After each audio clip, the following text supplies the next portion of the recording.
Hello, everybody. Hey, I'm Ken Faulkner, and I got another knife video for you guys. We're back to the Faulkner 5, week number 4. It's kind of a fun thing to go through. Sencut Serene. That's the knife of the week. Carrying it all week.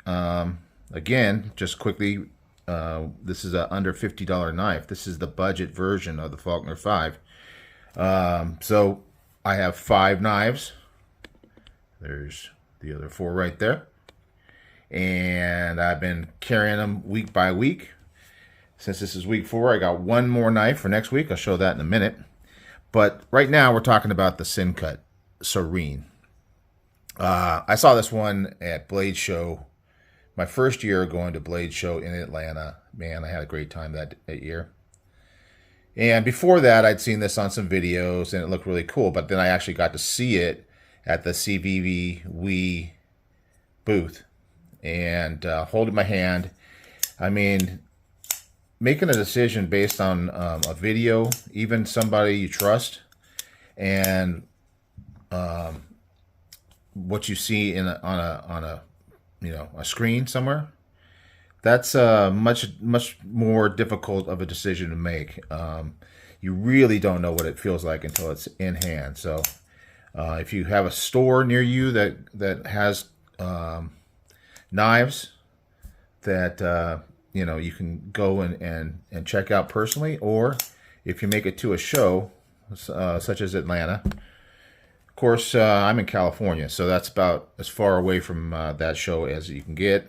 But the fact is that this show is the biggest show in the entire world, and most of the big companies are going to be there.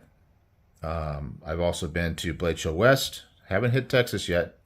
I've been to other smaller local shows, and none of them can compare as far as how much opportunity to check out knives there is. It's amazing.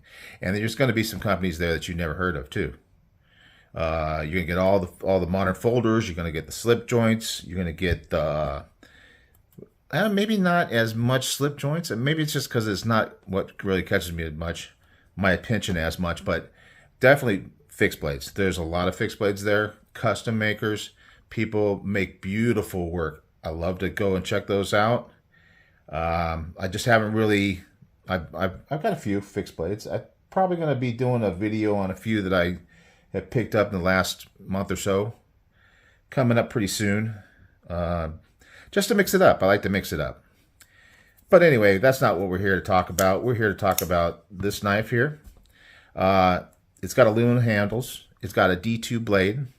I like D2. It's coated, so that does help quite a bit. I don't really have too much problem in California, even though I'm near the ocean, so we got the salt air. It's still pretty dry. California is more of a deserty climate. It's just being by the coast saves me from some of the real bad heat waves. I got a nice ocean breeze most of the time, but I haven't had too much trouble with D2.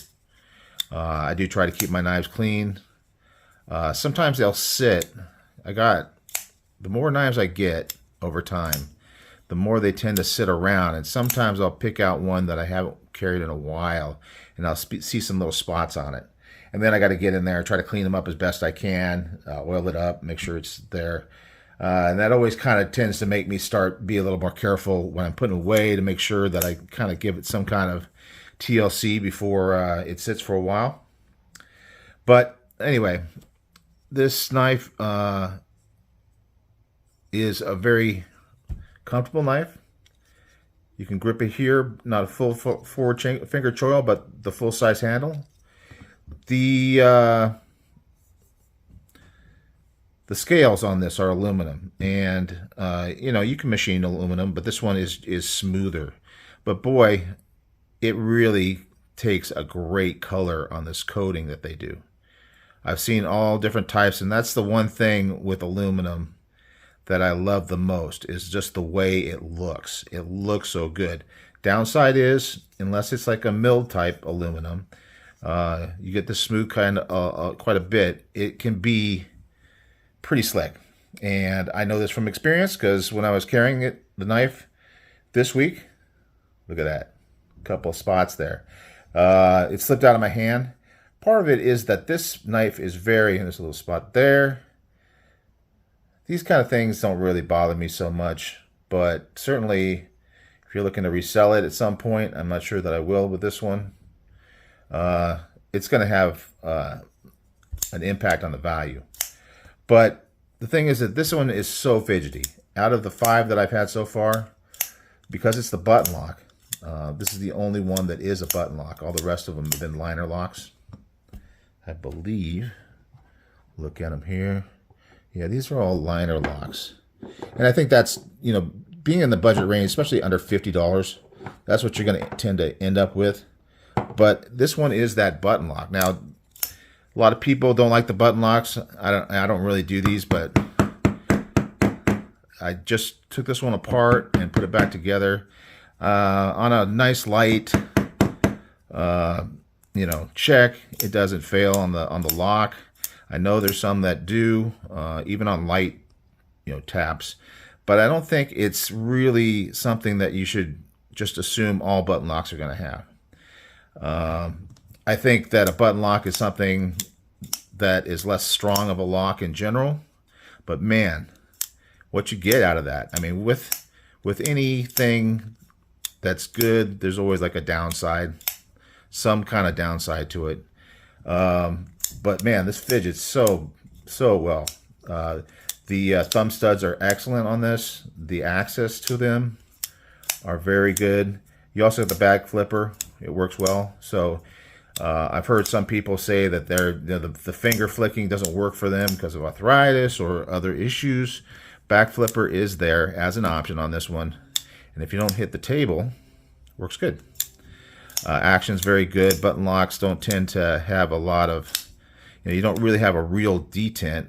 You're just overcoming the spring pressure into the location on the blade where that button is pressing, and then it just kind of swings. So if you hold it down, you can just kind of go back and forth like that. It's one of those kind of knives.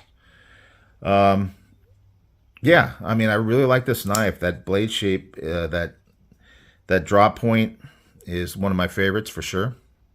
I like to have a knife with a little belly. I know it's not quite as good for utility cuts, but it's not impossible to do them. You can get up on that pinch grip. You can get in there and cut. I've cut lots of things with this, like I have with other things. I did that stabbing into that tree test. This one held up a little bit better than the Beluga did, and I think it's because it has that flipper. That back flipper, I find, kind of tends to, depending on how pronounced it is, and this one sticks out a little bit more than some of the other ones. It kind of gives you almost that finger guard position that kind of holds it, and it's actually got jimping on there, and I can feel it as this thing, if I'm trying to slide my finger over this, it's got some traction on it. So I mean, I did, like I said, I'm not doing hard, I'm going into like a tree and just doing some light stabbing. The tip held up really well. One thing I did notice during the week, and I'm not sure if it was like that before, it felt like on the edge there was a little bit of a chipping, but that may have happened before this week. I'm not sure. I'm not really chopping with this knife. It's not really a chopper. I'm whittling with the knife. I'm cutting some branches off of little bushes at work. I'm cutting cardboard. I'm cutting everything that I see that needs to be cut.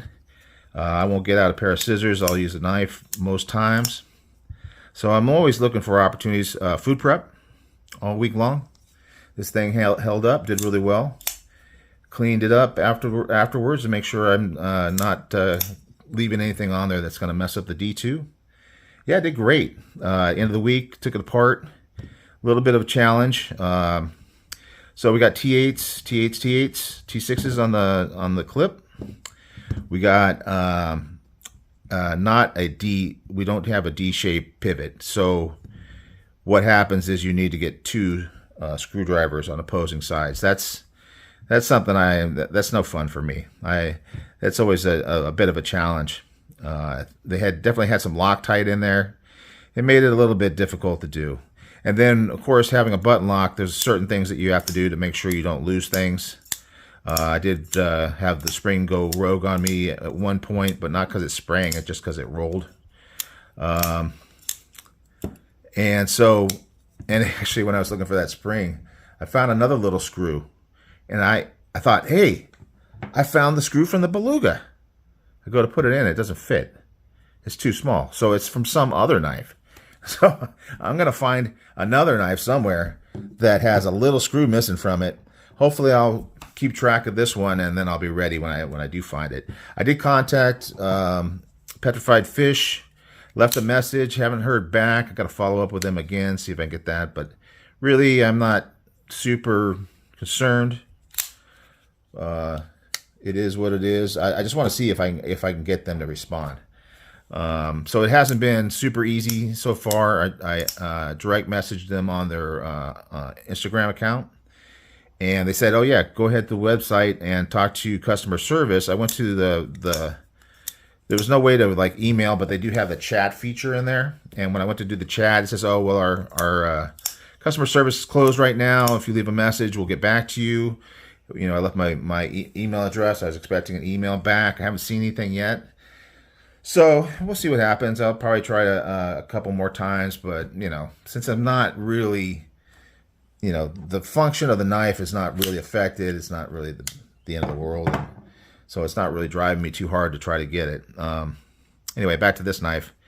I love the look. The black and red is just awesome. So aesthetics on this thing here, the fidgetability on this thing here, the size of the handle and the blade. All those things are big pluses. The slick handle, it's a little difficult. The fact that when you drop it, it's gonna get a little, you know, because aluminum is a softer material, so it is gonna show. But it's not horrible. I mean, from a distance, you won't really see it, and I don't mind a little bit. I mean, I do use my knives, and I'm not afraid to use my knives, and I feel like, if you have a knife and you don't use it, then what's the point of it being a knife? I mean, it could be just like any other piece of art. I do appreciate really, really beautiful pieces that I've seen at Blade Show. So another thing you can see there, they'll have, especially ProTech, they'll make a knife for the show in order to win the big prize. And they have some beautiful stuff with engraving that's just like amazing. I don't think I'll ever own a knife like that. But up to this point, you know, spending $500-ish, I still want to use my knives. I still want them to basically do what they were designed and made to do. I don't think, you know, what's the point of making a knife if it can't do what it wants to do? I guess some people will collect, and that's, you know, everybody has their own thing that they get into. Some people will say, "Oh, it's a pretty knife, but you know, you can't do this or that with it," and that's true. And if you want to do this and that with a knife and it can't do it, you shouldn't get that knife. And I'm not going to stand here and tell you that you should get a knife that's not going to do what you want that knife to do. For me, I collect them. I love looking at them. I love carrying them. I'm going to do all those things. I like to fidget with them. So all those things are going to be things that I look for. We're all different. Some of us are, you know, have things in common, but we all have different things that we like and don't like. So I have no problem with that. I really like this knife a lot, and it's a great. I mean, I would have paid more for this. I probably would have paid up to $100 for this easily. The fact that it was below 50 was mind-boggling for me, and it really, you know, drove me to get this one shortly after Blade Show, because they had sold out last year at Blade Show when I went to go buy it. When I finally said, no, I have to get this knife. After I'd spent lots of money and I only had a little bit left, and I said, hey, I still have enough to get this knife. I went to get it, and it wasn't available. But I did pick it up shortly thereafter, and I've never been disappointed since then. I did sharpen it up. It did sharpen well. I don't sharpen enough to really say from sharpening. I know some people can, when they sharpen a knife, they'll feel the way it feels on a stone and know if it's hard or soft or whatever. I really can't tell you that. But we're going to do the little cutting test here. I haven't tried it yet, so I don't know how it goes, except for just cutting that right now, and it seemed pretty easy. So we're going to slice, we're going to dice. I can tell you one thing about this when I sharpen it, like I mentioned on a couple of the other ones, most of them have been 20-degree angles so far. This one was at 18-degree, which is more what I tend to like, and I probably will, you know, change the angle on some of the other ones eventually when I have some time. But this one was already at 18, straight from the factory. I know that I haven't reprofiled it. I know that I haven't really taken it apart before because I noticed that it didn't have the D pivot. So yeah, this thing cuts really well. You've seen how this is going to rip every once in a while, but that's probably mostly because of my sharpening. The good thing about the Faulkner 5 is that it kind of pushes me to not be so lazy and actually clean up a knife and then sharpen it at the end of the week. And it does help my skills. I'll get better as I go. I definitely have a better feel for whether or not an edge has the burr on it or not. To tell you the truth, I haven't actually stropped this one yet. I usually do strop them, but I haven't stropped this one yet, and it's doing really well. So that 18-degree angle on the knife, it does make a difference. So yeah, that's it for the Serene week 4. Next week, we're moving on to the feldspar. That's the CJRB feldspar. Similar blade shape. There's definitely a theme. This one needs some cleaning up. Hopefully by the end of the week when I do that more cleaning, I'll get that. But this one is also D2. So another commonality, you get a lot of D2 on these lower priced knives. And this is what I'm talking about, that those are the kinds of things I'm seeing. I don't see like a lot of rust, but there's a little marking here. Obviously on the edge they get some because that's like just fresh metal without any kind of coating. But when I go to sharpen it, that stuff will come clean. So we'll see how this all looks at the end of the week. I'm excited. I like this knife as well. It's a little more of a pointy, so we'll see how it does. It doesn't have the flipper tab, so we'll see how it does with the stabbing, how it holds up over the week, and I'll be back next weekend with a review of that one. Remember I'm going to be putting this video out Sunday morning. I think it's the 7th. And I'll put it out fairly early in the day. So if you see this video, remember that I got a 600 sub giveaway coming later on in the day, towards the end of the day. So you still have a few hours to get in the last Faulkner 5 with the Beluga. That's where at the very end, that was a super long one. So you can just fast forward. If you watched part of it already, just fast forward to the end, talking about the rules and what you need to do. It's basically just a comment there, but then there's the, there's the continental U.S., there's the, all those kind of things, typical stuff. But I'll be doing a random picker off of the comments on that. This morning there was only 19. I'm kind of trying to see if I can get a few more. I don't want a huge amount. Obviously, I would be advertising this a lot more, but I'm just kind of putting it at the end of videos. For those of you out there that like to watch all the videos all the way through, I'm trying to get as many of you guys into this giveaway as possible. So the odds should still be pretty good. So get in there if you're hearing my voice right now. See if you can get in there. If you want to win one of these knives, an all blacked out version, plus a used what's the name of that knife? Spyderco. It's that one right there. Tenacious. Spyderco Tenacious. It's used, but it's still in good condition. I'm giving that one from my collection as I've been doing lately. And I got a bunch of other little things. You'll see all the stuff on the end of that video, so check it out. I hope you guys are having a great weekend, and I will be back to announce the winner end of the day on Sunday. All right? If not, if you don't see it by then, check on Monday morning because I'm on the West Coast, so you guys may be asleep before I do it. Who knows? All right, guys. You guys all have a good one, and I will see you next time.